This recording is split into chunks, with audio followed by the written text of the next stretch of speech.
আবু মুসা হইতে বর্ণিত, রাসূল সাল্লাল্লাহু আলাইহি সাল্লাম সূর্যগ্রহণ তখন নবী সাল্লাল্লাহু আলাইহি সাল্লাম ভীত অবস্থায় উঠলেন এবং কিয়ামতে সংঘটিত হইবার ভয় করছিলেন। অতঃপর তিনি মসজিদে আসেন এবং পূর্বের আমি ও যেমনটা করতে দেখেছি তিনি দীর্ঘ সময় ধরে কিয়াম করেন, রুকু করেন, সেজদা করেন, যত্ন সহকারে সালাত আদায় করেন। তিনি বলেন, এগুলো ও নিদর্শন আল্লাহ তাআলা পাঠিয়ে থাকেন, কারো মৃত্যু বা জন্মের কারণে হয় না, বরং আল্লাহ তাআলার মধ্যে তার বান্দার মধ্যে সতর্ক করেন। কাজেই যখন তোমরা এগুলো দেখতে পাবে তখন ভীত অবস্থায় আল্লাহ জিকির করো, দোয়া করো এবং ইস্তেগফার দিকে ধাবিত হইবে। হাদিসটি সহিহ বুখারীতে 1059 এবং মুসলিমে 10ম খণ্ডে 5ম নম্বর রয়েছে। মুগিরা ইবনে শুআইবা রাদিয়াল্লাহু তাআলা আনহু হতে বর্ণিত, তিনি বলেন রাসূল সাল্লাল্লাহু আলাইহি সাল্লাম পুত্র ইব্রাহিম রাদিয়াল্লাহু তাআলা আনহু যেদিন ইন্তেকাল করেন সেদিন সূর্যগ্রহণ প্রথম হয়েছিল। লোকেরা বলল, ইব্রাহিমের মৃত্যুর কারণে সূর্যগ্রহণ হয়েছে। রাসূল সাল্লাল্লাহু আলাইহি সাল্লাম বললেন, সূর্যগ্রহণ চন্দ্রগ্রহণ আল্লাহ তাআলার নিদর্শন দুইটির মধ্যে একটি, কারো মৃত্যু বা জন্মের কারণে দুটোই গ্রহণ করা হয় না। কাজে ও তোমরা যখন এই সূর্যগ্রহণ চন্দ্রগ্রহণ দেখতে থাকবে তাদের গ্রহণ ও মুক্ত হওয়া পর্যন্ত আল্লাহর নিকট দোয়া করবে এবং সালাত আদায় করবে, আদায় করতে থাকবে। হাদিসটি 1060 নম্বর রয়েছে, 1043 নম্বর রয়েছে সহিহ বুখারীতে। সূর্যগ্রহণের সময় ইমাম দোয়া করবেন বা খুতবা দিবেন। আসমা রাদিয়াল্লাহু তাআলা আনহা হইতে বর্ণিত, তিনি বলেন রাসূল সাল্লাল্লাহু আলাইহি সাল্লাম সালাতও শেষ করেন আর ও এদিকে ও সূর্যগ্রহণ মুক্ত হয়ে গেল। অতঃপর তিনি খুতবা দিলেন। এতে তিনি ও প্রথমে আল্লাহ তাআলা যথার্থ প্রশংসা করেন, অতঃপর বললেন আম বাদ। হাদিসটি সহিহ বুখারীতে 1060 ও 86 নম্বর রয়েছে।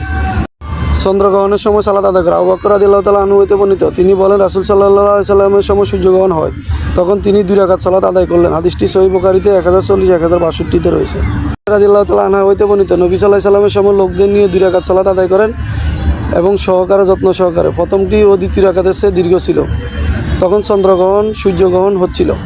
হাদিসটি 1066 ও 1046 নম্বর রয়েছে। হযরত আয়েশা রাদিয়াল্লাহু তাআলা আনহা হইতে বর্ণিত, নবী সাল্লাল্লাহু আলাইহি সাল্লাম সূর্যগ্রহণের সময় সালাত ও কিয়াম পাঠ করেন এবং কিরাত সমাপ্ত করার পর তাকবীর বলেন, রুকু করেন ও প্রথম রুকু থেকে মাথা তুললেন, দ্বিতীয় রুকুতে অনেক দীর্ঘ লম্বা করেন এবং কিয়াম পাঠ করেন, 4 রুকু ও 4 সিজদা এবং 2 রাকাত সালাত আদায় করেন। হাদিসটি সহিহ বুখারীতে 1065 নম্বর রয়েছে। হযরত আয়েশা রাদিয়াল্লাহু তাআলা আনহা হইতে বর্ণিত, তিনি বলেন রাসূল সাল্লাল্লাহু আলাইহি সাল্লামের যুগে সূর্যগ্রহণ হইলে তিনি ও আস সালাতুল জামিয়াতুন বলে ঘোষণা দেওয়ার জন্য লোক পাঠান। অতঃপর তিনি অগ্রসর হন এবং 4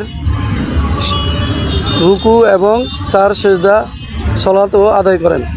ওয়ালিদ রহমতুল্লাহ আলাইহি বলেন, আমাকে আব্দুর রহমান ইবনে নামির আরও বলেন তিনি ইবনে শিহাব রহমতুল্লাহ আলাইহি অনুরূপ শুনেছেন, জুহরি রহমতুল্লাহ আলাইহি এরূপ শুনেছেন। আমি উরাইরা রহমতুল্লাহ আলাইহিকে বললাম, ভাই আব্দুর রহমান জুবায়ের এরূপ করেননি। তিনি তখন মদিনা গ্রহণের সালাত ও আদায় করেন, তখন ফজরের সালাতের ন্যায় 2 রাকাত সালাত ও আদায় করেন। উরাইরা বলেন, হ্যাঁ, তিনি ও সুন্নত অনুসরণ করে ও ভুল করেছেন। সলমান ইবনে কাসির রহমতুল্লাহ আলাইহি জহুরি রহমতুল্লাহ আলাইহি হইতে শব্দের ও কিরাতের ব্যাপারে অনুরূপ কাসির রহমতুল্লাহ আলাইহি অনুসরণ করেছেন। হাদিসটি সহিহ বুখারীতে 1066 নম্বর রয়েছে, 1046 নম্বর রয়েছে।